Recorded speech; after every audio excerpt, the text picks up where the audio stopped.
my name is Jane Frazier, and I am your host for Eye on the Arts. And this month we have Emily Hall. Emily is our guest director for our next main stage show in the theater of the Scott Center.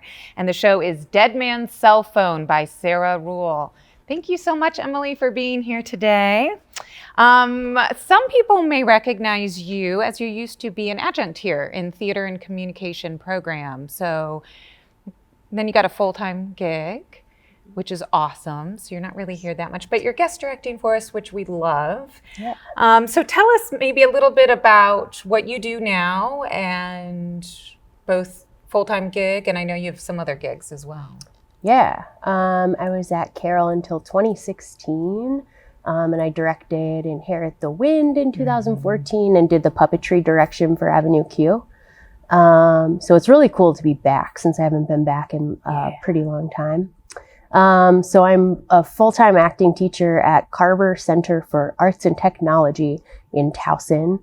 And it's a magnet school, and it's 9th through 12th grade actors, and they're so good. And then I'm also adjuncting at Towson University right now too. Awesome.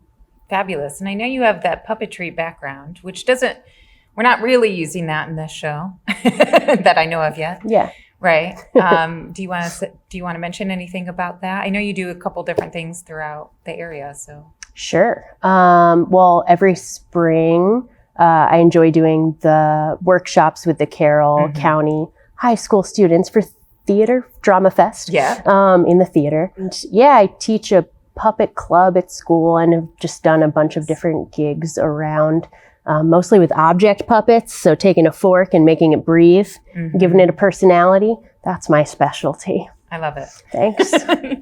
So Dead Man's Cell Phone, it's a more abstract piece, I would say, yes, if I'm correct. Definitely not for little kids. We put PG-13 on it, as that's what Sarah Ruhl puts on it. But there is some strong adult language, adult subject matter. But I'm having a blast. It's a lot of fun. So maybe tell us about that choice, about your concept vision for the show, anything you want to say about the show. Cool. I really connected with this script when I first read it, mostly because of the stage directions, because the way that she writes them, it's so comical that I feel like they could be their own play. So every detail of the play is just so well crafted, and it's hilarious. I mean, it's very concept that a man dies and his cell phone has to live on past him. The play was written in 2008, I think is when it was published. And like now it's 2019, and like the way that technology has affected our lives, even in like those 11 short years, is really intense. So the play, even though it's not from that long ago, already feels dated, which I also thought was really interesting. And it gets produced like a fair amount. I mean, mostly because it's so good. But I wanted to do like a 90s soap opera take on it, so that stylistically, the elements that are more over the top and dramatic could be shown also in a way that I think is kind of a dated style of acting. So like hearkening back to like early melodramas. It's a funny play. Yeah, I think they're. I kind of mentioned this, but I am in it. Side note, disclosure, and I think it's great that we're able to have guest artists come to Carroll, because otherwise my students would just be working with me, and that gets boring after a while. They need some different bodies, different perspectives, and I have to say that the rehearsal process has been a lot of fun, and you respect us and allow us to play and try things, and yet you still have a guided vision, I feel, which is really nice to work with, especially for our young actors too. For me, it's just nice to be able to act. So, and you're good at it. Thank you. Is there anything else that you want to mention about the show or about yourself? The play is funny. I try to be funny. If you come see the play, I think you have a really good time. Yeah. And the set is going to look like an old-fashioned TV set, like the kind that my grandparents had with the plastic wood paneling. Yeah. If that doesn't sell tickets, like, I don't know what will.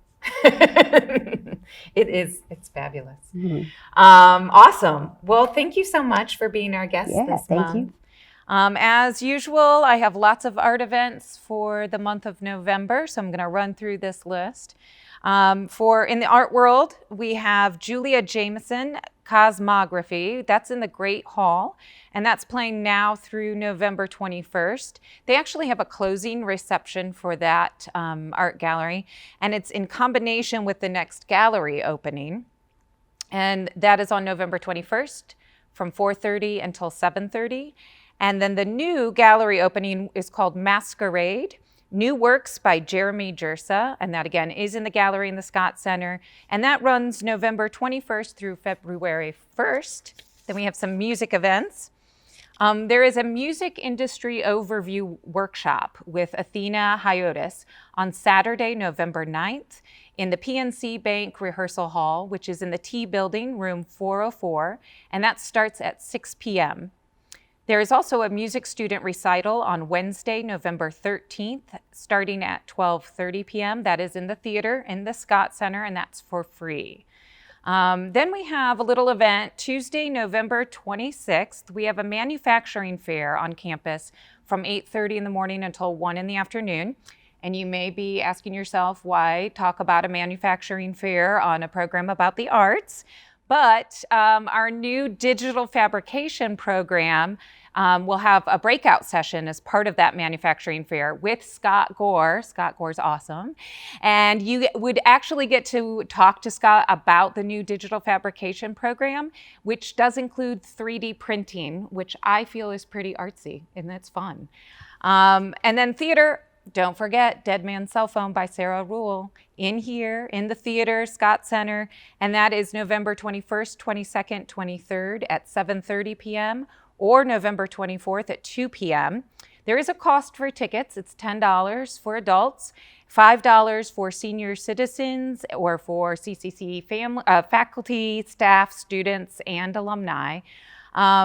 You can purchase tickets actually online now at Instant Seats. So if you go to instantseats.com and look for our show, you can find it that way. Or you can wait and just come to the box office in person 1 hour before curtain time for each of the performances and purchase your tickets that way. Thank you so much for watching Eye on the Arts. Till next time.